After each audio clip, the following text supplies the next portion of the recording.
Bismillahirrahmanirrahim. Assalamualaikum warahmatullahi wabarakatuh. Alhamdulillahi ala ni'matil iman wal islam. Wassalatu wassalamu ala asrafil anbiya'il mursalin wa ala alihi wa sahbihi ajmain. Amma ba'du. Para jamaah sekalian rahimakumullah, marilah kajian kita pada sore hari ini kita awali dengan sama-sama baca basmalah. Bismillahirrahmanirrahim. Sebelum kita memasuki tema baru hari ini, yaitu siapakah yang terbaik agamanya, saya ajak untuk mengingat kembali tema yang sebelumnya. Yang minggu sebelumnya saya juga izin karena hujan deras tidak bisa, tapi sebelumnya agak jauh sedikit gitu ya, paling tidak itu 1 bulan lah gitu ya, supaya kita kembali mengingat tentang profil orang-orang yang terbaik di sisi Allah, yang ini selalu mestinya menjadi incaran, harapan, cita-cita, keinginan setiap orang-orang yang beriman. Apa yang terbaik di sisi Allah yang selalu dia sibuk untuk berupaya mencapainya? Yang pertama, terbaik agamanya. Nah, kemudian yang kedua, terbaik ucapannya. Terbaik agamanya, insya Allah malam ini saya terangkan. Kemudian yang nomor 2, tidak malam ini, terbaik ucapannya. Ini juga mempunyai indikator 3. Ya, tanda-tandanya 3, yaitu ucapan yang terbaik adalah orang-orang yang selama ini menyeru ke jalan Allah. Entah itu mubalik, entah itu ustadz, entah itu kiai, entah itu tokoh masyarakat yang selalu mengajak ke jalan Allah, termasuk tukang-tukang adzan. Ya, itu ngajak semuanya ke jalan Allah gitu ya. Maka itulah ucapan yang dikatakan oleh Allah terbaik. Karena ucapannya mengandung maksud mengajak ke jalan Allah. Yang kedua, selain mengajak ke jalan Allah, orang ini memiliki perilaku terbaik, selalu apa? Beramal soleh. Kalau bicara ngajak ke jalan Allah, kalau berbuat amalnya selalu amal yang soleh. Para jamaah sekalian, kemudian yang ketiga apa?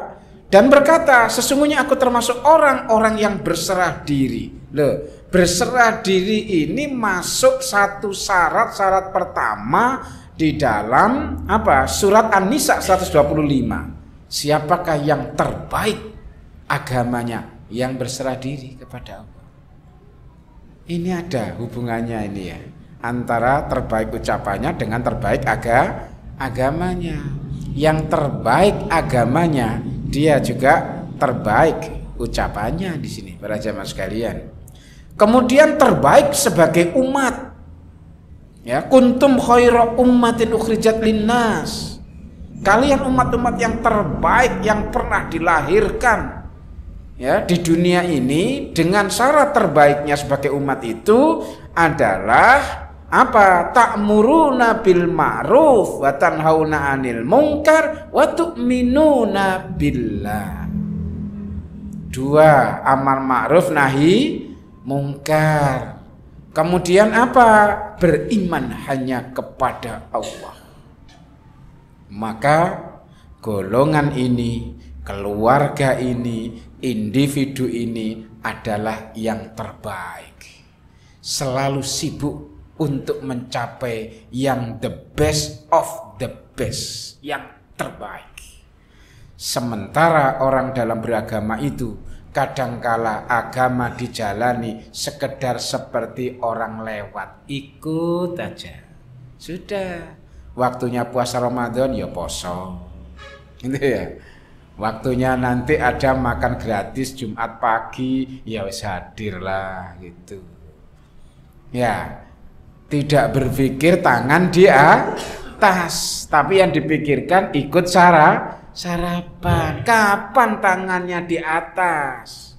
Fa amma man a'ta wattaqa wa saddaqa bil husna fasanu yassiruhu lil yusra.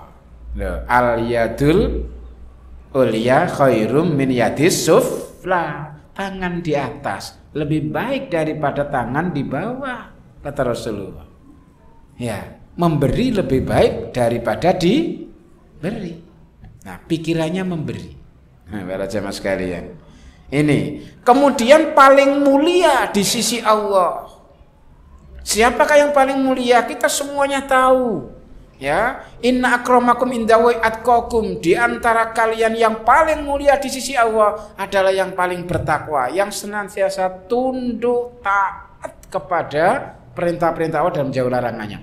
4 hal ini kalau menjadi kesibukan kita dalam hidup saat ini, susah orang seperti ini untuk ditipu, itu susah.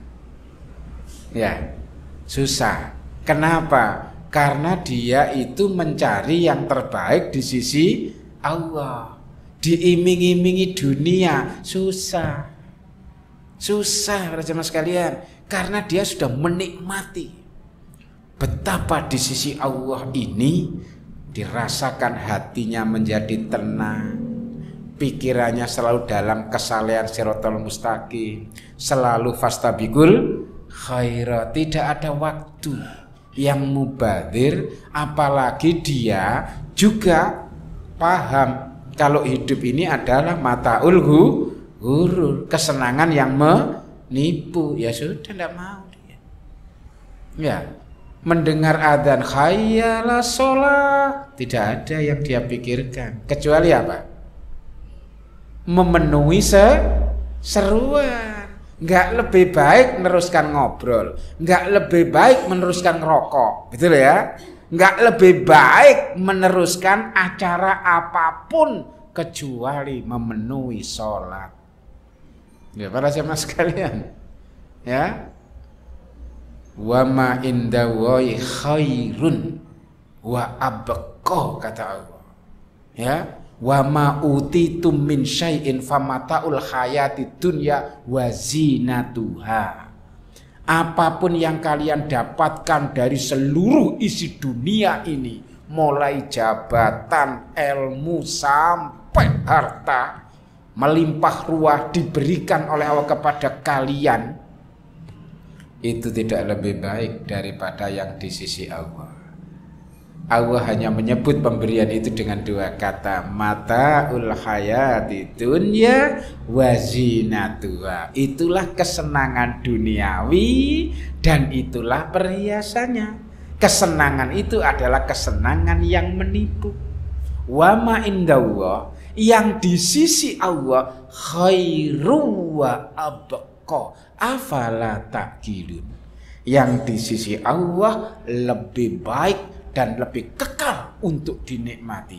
Apakah kalian semuanya sudah memahaminya? Ya, para jamaah sekalian, surat Al-Qasas 60-61. Ya, jadi orang kalau sudah berburu yang di sisi Allah, susah dia ditipu dengan urusan duniawi.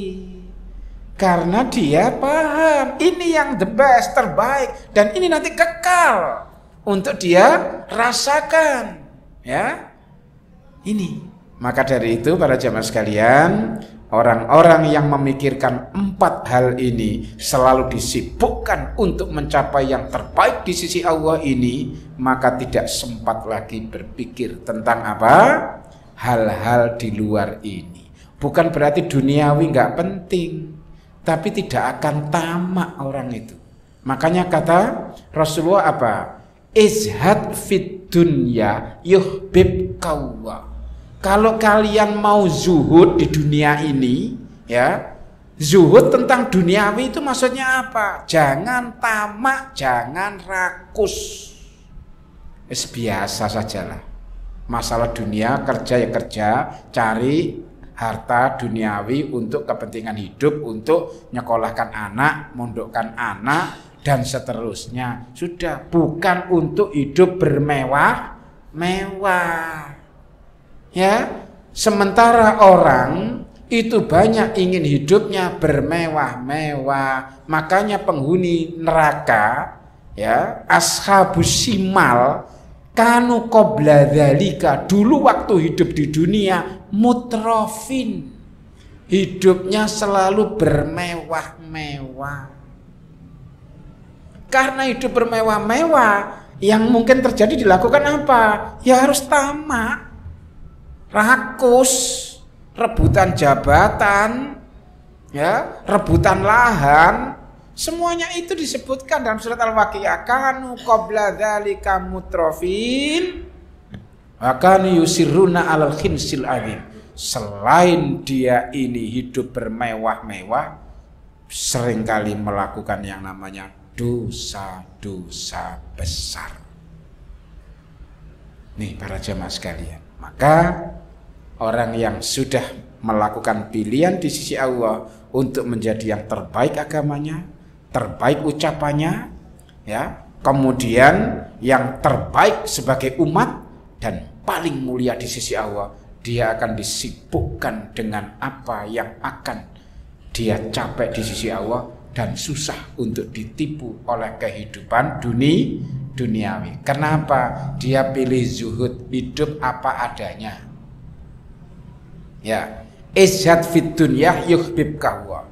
Izhad, ya, berikutnya itu izhad ma indan nas, apa kalian itu tidak tamak, tidak rakus terhadap apa yang dimiliki oleh manusia. Tetangganya punya mobil, gak ingin punya mobil. Tetangganya bangun rumah mewah, dia tidak ingin rumah mewah. Apa kata Rasulullah? Yuhibbukan nas, orang-orang akan mencintai kalian karena kalian tidak tamak rakus. Setiap ada orang punya kelebihan, selalu ingin juga memilikinya. Orang kalau sudah biasa zuhud seperti begini ini, neriman para jamaah sekalian. Hidup ini bisa neriman, ya, bukan tidak berdaya, neriman. Kalau diberi lebih oleh Allah, yang dipikirkan apa? Wa amilus sholihat. Dia berbuat amal kebaikan apa? Sedekah. Ini loh para jamaah sekalian, ya, mengerjakan amal yang soleh. Kok punya rezeki lebih, kok punya kesehatan lebih, ya. Kalau begitu saya tak mengunjungi orang-orang yang sakit, ya. Loh, orang-orang yang sakit dikunjungi, dijenguk, didoakan. Loh, para jamaah sekalian, kenapa? Sehat dia, kesehatannya lebih baik, ibadahnya lebih baik. Salat malamnya tidak hanya 2 rakaat, tapi bisa sampai berapa? 11. Loh. Duhanya tidak hanya 2 rakaat, tapi lebih, loh, para jemaah. Karena punya apa? Kesehatan dia. Semakin sehat, semakin soleh. Ya, semakin pinter, semakin soleh. Semakin kaya, semakin soleh. Ya. Jadi orang pinter tidak hanya minum tolak angin, gitu ya. Pinter, tapi juga tambah soleh karena pintar dia. Itu loh para jemaah sekalian, ya. Sudah ya, ini yang perlu kita apa? Kita camkan. Maka Allah di dalam surat Az-Zumar ini bertanya, hal yastawil ladzina ya'lamuna wal ladzina la ya'lamun? Samakah orang yang tahu dengan orang yang tidak tahu? Apa yang terbaik dia harus pilih? Di sisi Allah ataukah milih duniawi ini semuanya? Oh, ternyata dia tahu memilih yang di sisi Allah. Maka Allah bertanya, samakah mereka itu yang memilih di sisi Allah dengan yang memilih dunia ini semuanya? Maka Al-Qasas 61-nya yang memilih dunia ini ujung-ujungnya nanti akan diseret ke dalam neraka jahanam. Sedang yang memilih di sisi Allah ujung-ujungnya nanti di akhirat dimasukkan ke dalam surga. Loh, pilih mana? Surat Al-Qasas ini 60 sampai 61. Makanya bertanya, sama enggak itu? Orang yang tahu dengan orang yang tidak tahu, tidak sama. Ya. La yastawi ashabun nari wa ashabul jannah. ashabul jannati humul faizun. Jadi orang yang nanti di akhirat dimasukkan ke surga, itulah orang yang sukses ketika melakukan pilihan hidupnya di dunia, memilih yang di sisi Allah. Loh para jamaah sekalian, sangat gamblang. Tapi memang duniawi ini luar biasa godaannya. Apalagi setan, tambah lagi hawa nafsu para jamaah sekalian. Makanya ketika orang-orang yang banyak berzikir kepada Allah itu selalu ingat agar dia berlindung kepada Allah pagi dan sore, agar terlindungi ini semuanya. Coba Bapak Ibu sekalian, kalau malam itu kan inginnya tahajud, tapi kadang-kadang muncul bangun itu kemudian malas, betul enggak? Malas, apalagi hujan deras. Ya enaknya ini selimutan ini. Dilihat jamnya jam 3 ini. Subuhnya sudah maju ini. Mulat. Tahu-tahu jam 3:15. Sik males. Mulat. 3:30. Ke kamar mandi. Di kamar mandi. Keluar kamar mandi. Sudah azan. Habislah waktu. Makanya jihad yang terberat menurut Rasulullah adalah jihad melawan hawa nafsu. Sudah, pokoknya mata sudah biar, sudah tahu jam 3:45, 1 jam lagi subuh, sudah bangun.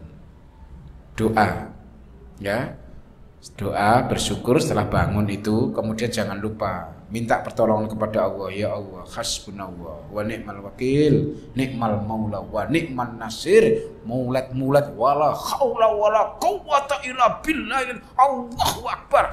Turun dari kasur. Takbir enggak hanya di medan perang. Turun dari kasur juga takbir. Kenapa? Lah ada orang turun dari kamar mandi, dari dapur, dari kasur. Mestinya segera ke kamar mandi, enggak, ke dapur. Minum air hangat, dikit, habis pandomnya 1/4 jam. Iya kan? Ke kamar mandi, azan ya sudah. Ya, begitu cepatnya 1/4 jam itu. Maka dari itu kalau sudah seperti begitu, yusari'una fil khairat. Sifat para nabi dan rasul itu cepat kalau ingin berbuat kebaikan sebelum kita lengah. Yaitu mungkin dihalang-halangi oleh setan, karena setan tugasnya menghalang-halangi dari jalan kebenaran dan menyesatkan. Sebelum itu terjadi, kita lakukan yang terbaik. Nah, hari ini para jamaah sekalian, saya ajak masuk yang ini. Siapakah yang terbaik agamanya? Surat An-Nisa 125 menjadi rujukan utama. Banyak orang-orang yang merasa agamanya itu terbaik dengan cara membuat ukuran sendiri. Apakah di Quran ada kasus orang-orang yang membuat ukuran sendiri sampai-sampai Allah itu yang menetapkan ukurannya? Itulah diantara manusia-manusia mengikuti hawa nafsunya, membuat ukuran keberagamaan menurut hawa nafsunya, seleranya. Ya, makanya Allah membuat standar. Siapakah yang disebut mukmin? Allah sendiri yang mendefinisikan. Siapakah yang disebut dengan mutakin? Allah sendiri yang mendefinisikan. Siapakah yang terbaik ucapannya? Allah sendiri yang membuat ukurannya. Siapakah yang terbaik agamanya? Allah sendiri yang membuat ukurannya. Kalau tidak Allah, seringkali maka dimanipulasi oleh manusia. Sudah begini saja itu sudah terbaik agamanya. Mari kita lihat apa yang dilakukan oleh A'rabi, ya, orang-orang Arab Badui ini. Saya tunjukkan Arab Badui ini. Nih para jamaah sekalian, keberagaman orang Arab Badui. Nah, ini. Ya. Model orang Arab Badui ini, mereka itu sebenarnya sudah tunduk terhadap perintah-perintah Rasul.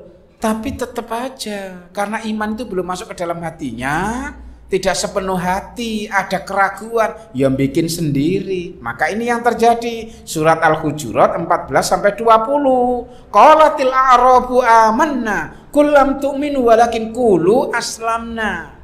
Orang Arab Badui itu orang pegunungan, rame-rame datang kepada Rasulullah untuk memberikan semacam hadiah kegembiraan kepada Rasulullah itu. Mengatakan apa? Statementnya menarik, amanah. Ya Rasul, kami semuanya telah beriman.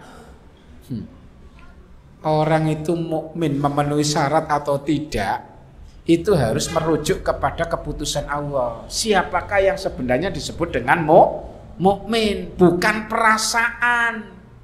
Perasaannya sudah mengatakan mukmin, di hadapan Rasulullah mengatakan amanah ya Rasul. Kami sudah beriman. Turun ayat yang menjelaskan hakikat ini orang-orang Arab Badui, orang-orang Arab pegunungan ini. Apa? Katakanlah kamu belum beriman, lam tu'minu, tetapi katakan aslamna. Kami ini hatinya baru tunduk, baru mau menjalankan perintah Rasul, tapi masih ada keraguan dalam hatinya, sementara iman belum masuk ke dalam hatinya. Loh para jemaah sekalian, kasusnya ini yang terjadi apa? Ketika orang seringkali membuat ukuran sendiri seperti ini, nanti kecelek dia di hadapan Allah itu, merasa sudah beriman ternyata belum. Kasihan ini para jemaah sekalian. Berikutnya coba. Ini Allah jelaskan, mengapa kalian disebut bukan mukmin? Karena iman belum masuk dalam hatimu. Ya, kemudian masih ada keraguan dalam beriman kepada Allah dan Rasulnya. Maka Allah memberikan pengertian, definisi siapa yang layak, siapa yang benar ketika disebut dirinya itu adalah mukmin. Ini suratnya Al-Hujurat salah satunya. Sesungguhnya orang-orang yang beriman hanyalah orang-orang yang beriman kepada Allah dan Rasulnya. Kemudian mereka tidak ragu-ragu. Dan mereka berjihad dengan harta dan jiwa mereka pada jalan Allah. Mereka itulah orang-orang yang benar. Mau jihad? Ya, tidak hanya beriman percaya saja. Mau dia jihad. Fisabilillah dengan harta dan jiwanya. Ya, kalau nggak mau jihad, apa kira-kira yang terjadi para jemaah sekalian? Kalau Allah menanyakan, am hasibtum an tadkhulul jannata walamma ya'lamillahu alladziina jahadu minkum wa ya'lamas sabirin. Ya, apakah kalian menyangka akan masuk surga? Padahal belum nyata di sisi Allah kalian termasuk orang yang berjihad fisabilillah dan orang yang sabar. Bagaimana mungkin bisa masuk surga? Tidak mau jihad. Justru ada hadis, tapi belum waktunya saya sampaikan di sini. Ada orang masuk surga belum pernah melakukan sholat sama sekali. Menarik itu. Ya, siapa mereka ini? Ya, orang ini kasus siapa? Pada waktu perang Uhud ada pemimpin kaum kafir musyrik Quraisy yang biasa melawan Rasulullah, orang-orang beriman. Pada waktu Rasulullah berangkat dengan pasukan orang-orang beriman ini menuju Uhud untuk berperang, orang ini dapat petunjuk Allah. Kemudian orang ini masuk Islam. Masuk Islam tanpa diketahui oleh para sahabat. Karena dia masuk Islam dengan mengucapkan syahadat, kemudian dia mengambil apa saja persenjataan yang ada di rumahnya untuk berangkat bergabung di tengah-tengah para sahabat. Ketika dia sudah bergabung, kemudian perang terjadi berkecamuk, dia terluka parah. Sementara banyak orang-orang mukmin itu yang meninggal dunia. Ya, maka diidentifikasi oleh para sahabat yang masih hidup ini siapa-siapa yang mati. Tahu-tahu di tengah-tengah mereka ini ada orang ini, si fulan ini, orang musyrik kafir yang dikenal oleh orang-orang mukmin. Sahabat tidak tahu. Ya, kok bisa di sini? Mereka hanya bertanya, "Loh, ini si fulan, si fulan. Kok bisa di sini si fulan ini?" Ternyata si fulan itu masih bisa bernapas. Dan masih bisa ditanya. Qadarullah semuanya. Maka para sahabat bertanya, "Hei fulan, kenapa kamu kok ada di sini? Ini mayatnya orang-orang beriman ini, kok dia ada di tengah-tengahnya? Apakah kamu memata-matai kami? Ataukah kamu ingin masuk Islam?" Maka dijawab oleh dia, si fulan ini, "Aku telah masuk Islam. Dan aku telah mencari persenjataan untuk perang seadanya. Dan aku berjuang bersama Rasulullah." Ketika mengatakan seperti itu, mati dia di hadapan para sahabat. Hal itu tidak diakui oleh para sahabat. Ya. Kemudian pergilah ke Rasulullah. Jadi pengakuan Islamnya itu enggak diterima oleh para sahabat karena sahabat tidak tahu kapan Islamnya, kan gitu ya. Enggak diakui, dilaporkan ke Rasulullah. "Ya Rasulullah, ada si fulan yang selama ini menjadi pemimpin kaum musyrik kafir yang selalu memusuhi kita. Tapi kok heran, dia kok mati di tengah-tengah pasukan kita yang beriman."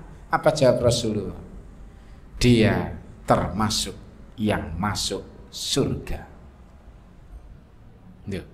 Kenapa orang ini belum pernah sholat sekalipun? Karena masuk Islamnya pada waktu Rasulullah berangkat dengan pasukannya menuju Uhud, dan dia masuk Islam langsung ikut pasukan untuk berperang tanpa sholat sama sekali. Ya. Bandingkan dengan ayat tadi, apakah kalian menyangka akan masuk surga? Tunjukkan jihadnya. Sementara ada orang yang sholat, di hadis Rasulullah yang lain, 60 tahun orang sholat, tidak satu pun sholatnya diterima. Hadis yang lainnya menjelaskan, awwalu ma yuhasabu bil abdu yaumal qiyamati as-sholat, ila akhiril hadis.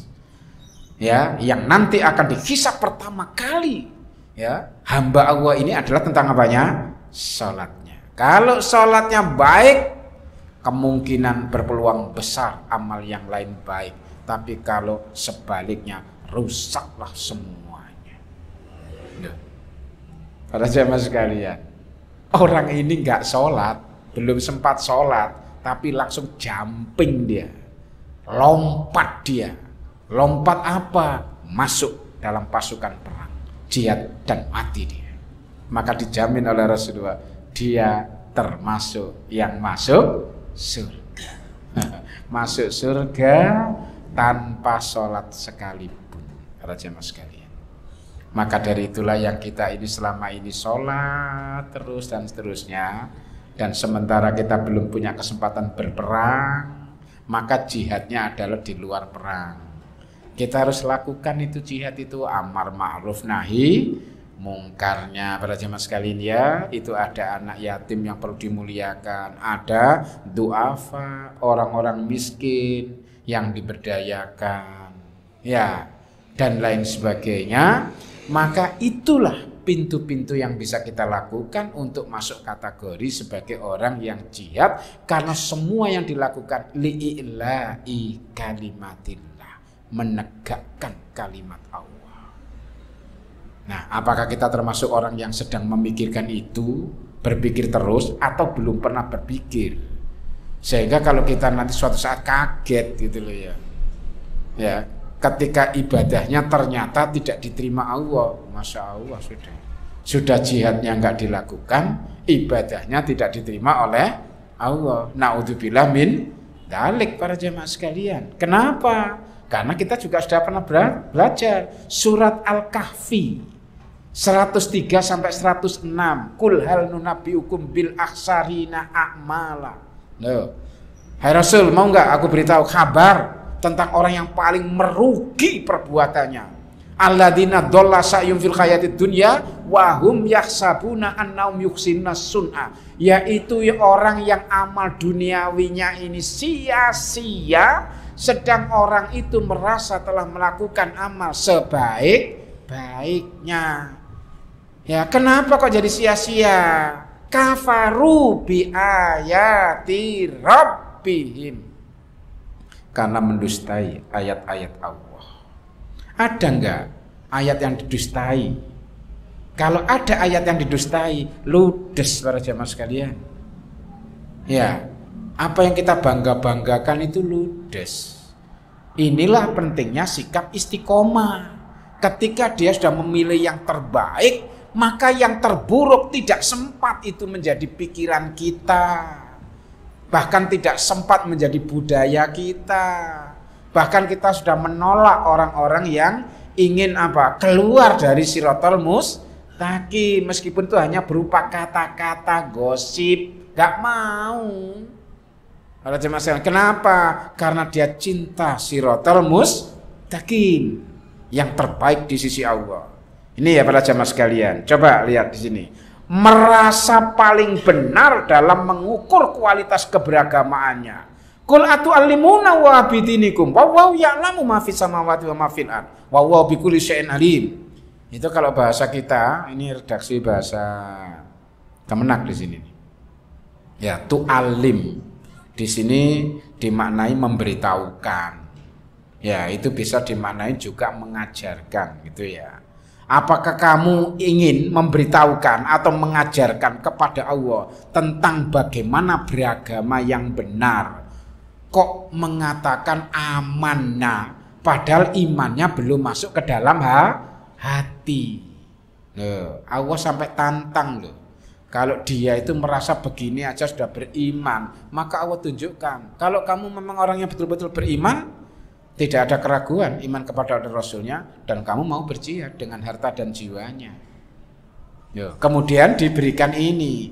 Apakah kalian ini dengan membuat ukuran beragama yang terbaik ini dengan mengikuti hawa nafsunya, apa ini cara pola yang terbaik menentukan yang namanya agama terbaik? Maka Allah ingatkan ini, apa kalian itu justru ingin mengajari Allah yang menciptakan kalian, yang memberikan agama kepada kalian, kok mengajari cara beragama kepada Allah? Allah Maha tahu apa yang ada di langit dan di bumi. Inilah para jamaah sekalian, ya. Kemudian apa? Bersifat pamrih, suka pamer. Sudah bikin yang namanya ukuran agama sendiri, apalagi ukuran budaya loh ya. Tambah lebih jauh lagi loh ini. Ini orang yang ngaku-ngaku beriman padahal dia masih muslim, baru tunduk hatinya. Ya apalagi ini banyak budaya atas nama agama dilakukan, kemudian menyebutkan apa yang ikut kegiatan ini memang agamanya the best, terbaik, yang gak ikut diragukan. Loh, coba para jamaah sekalian, yang seperti ini juga kalau orang gak muhasabah ya bahaya, karena orang ikut arus. Apa fenomena yang terjadi di masyarakat yang lebih banyak yang mengatasnamakan agama? Ya, mungkin dasarnya ini adalah aktivitas umat beragama, kemudian dianggap ini suatu yang baik, lama-lama disamakan dengan suatu kebenaran. Ini baik, mungkin iya, tetapi kalau benar nanti dulu. Karena kebenaran itu yang memproduksi hanya Allah, bukan manusia. Ya, manusia hanya mengikuti kebenaran datang dari Allah. Ini diadakan lah, gini loh, kalau kita beragama itu caranya begini, caranya dibuat tata cara, pola-pola, model-model. Ini yang terbaik. Kalau kita melakukan seperti ini, maka apa? Pahalanya besar itu. Apa? Sholat raweh 2-3 rakaat 7 menit selesai. Lebih cepat, lebih baik. Misalnya itu diputuskan. Ini cara sholat yang terbaik. Bagaimana itu? Apakah sholat yang benar itu seperti itu? Rujuklah Quran, rujuklah kepada sunnah. Loh ini loh. Kalau manusia yang punya selera begitu, yang terbaik itu.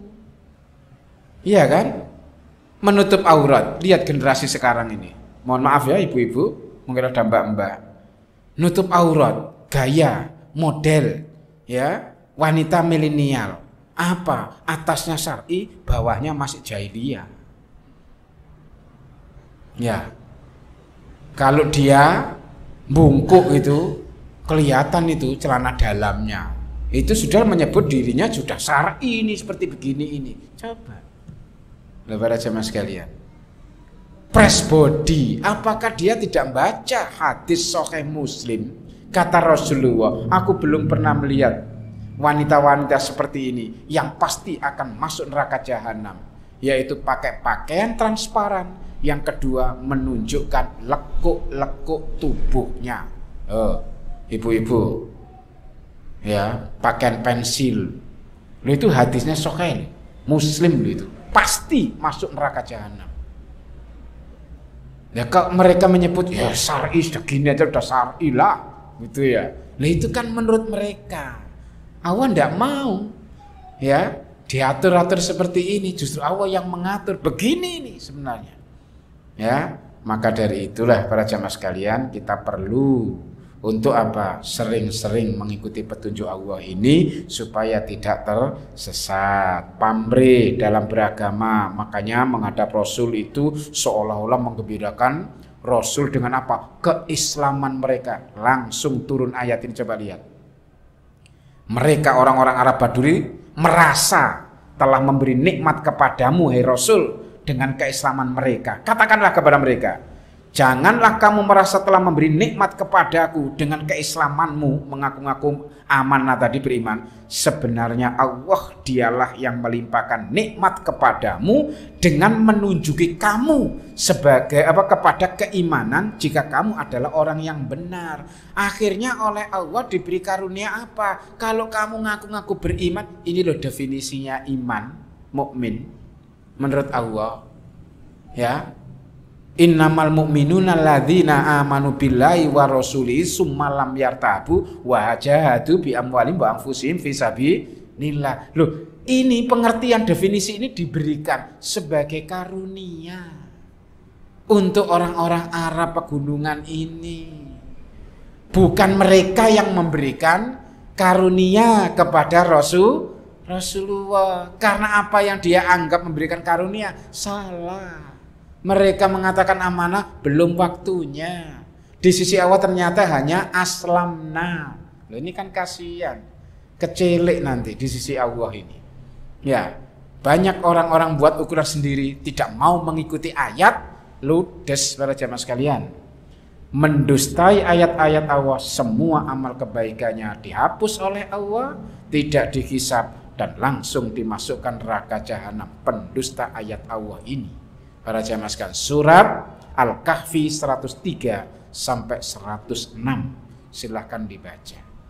Ini ya para jamaah sekalian, kalau kita ingin memperbaiki masa depan kita untuk menjadi yang terbaik agamanya, maka harus kita penuhi syaratnya. Syaratnya 3. Yang pertama, aslama wajhahu lillah, ikhlas menyerahkan dirinya kepada Allah. Yang kedua, muhsin, senantiasa mengerjakan kebaikan. Yang ketiga, wattaba'a millata Ibrahima hanifah, ya, mengikuti agama Ibrahim yang lurus. Nah, berikutnya ini adalah kriteria tentang apa? Berserah diri kepada Allah itu ayatnya seperti apa? Bentuk-bentuknya seperti apa? Insya Allah dalam pertemuan berikutnya. Ini saya share filenya. Ya kalau difotokopi ya tidak apa-apa lah. Silahkan kalau difotokopi, kalau enggak ya di-share untuk ke jamaah. Saya akan terangkan seperti ini sehingga kalau sudah bisa dibaca duluan di rumah lebih baik.